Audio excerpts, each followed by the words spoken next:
आता पाहणार आहोत राजकीय बातम्या।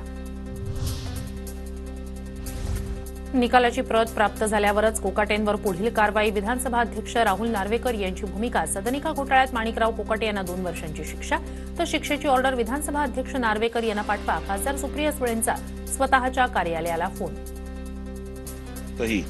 घटनेत दिलेल्या तरतुदी आहेत आणि या संदर्भातले जे नियम आहेत त्या सगळ्यांचं पालन करून योग्य निर्णय घेतला जाईल।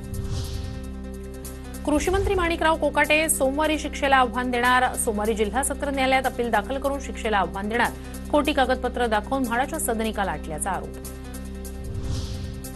कृषी मंत्री माणिकराव कोकाटे यांच्यावरील आरोप सिद्ध झाले। न्यायालयानं शिक्षा सुनावली तरी त्यांचा राजीनामा घेतला गेला नाही। कोकाटेंच्या राजीनाम्याच्या मुद्द्यावरून विजय वडेट्टीवार यांचा सवाल। अपील केल्यानंतर स्टे मिळाला तर शेवटच्या निकालात याचा विचार होतो। सगळे निर्णय तपासून पाहिल्यानंतर मुख्यमंत्री योग्य तो निर्णय घेतील।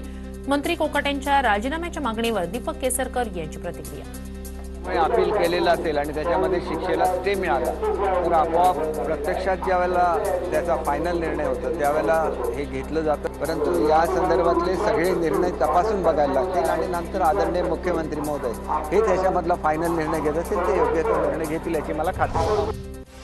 मंत्री उदय सामंत यांनी शिवतीर्थ निवासस्थानी घेतली राज ठाकरेंची भेट। राज ठाकरेंसोबत कुठलीही राजकीय नाही, मराठी भाषेचा उद्योजकांवर कुठलाही अन्याय होऊ नये यासाठी मंत्री म्हणून पुढाकार घेण्याबाबत राज ठाकरेंकडून मार्गदर्शन झालं।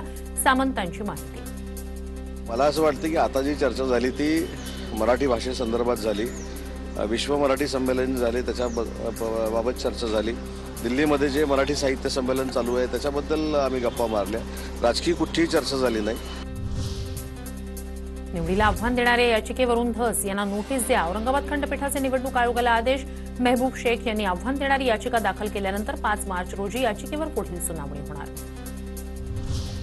काँग्रेस नेते रवींद्र धंगेकर यांचा गळ्यात भगवा उपरणं असलेला फोटो स्टेटसला आणि प्रोफाईलवर सुद्धा धंगेकरांच्या उपरण्यावर भगवा धनुष्यबाण आला तर आनंदच। शिंदेचे मंत्री उदय सामंत यांची प्रतिक्रिया। वाटतं की रवींद्र धंगेकरांनी गळ्यामध्ये जर भगवा उपरणं ठेवलं असेल आणि त्याच्यावर भविष्यामध्ये जर धनुष्यबाण आला तर आम्हाला सगळ्यांना आनंद आहे। शिवसेना नेत्यांकडून काँग्रेस नेत्यांच्या भेटीगाठी। ऑपरेशन टायगरची चर्चा। उदय सामंतांनी काँग्रेसचे माजी आमदार रवींद्र धंगेकर यांच्या मुलाच्या वाढदिवसानिमित्तानं भेट घेतली। माजी आमदार प्रकाश पाटील यांचा भाजपमध्ये पक्षप्रवेश। पुढील 15 वर्ष काँग्रेस उठणार नाही। बाळासाहेब थोरात आपटलेत। प्रकाश पाटील यांची काँग्रेसच्या नेत्यांवर टीका।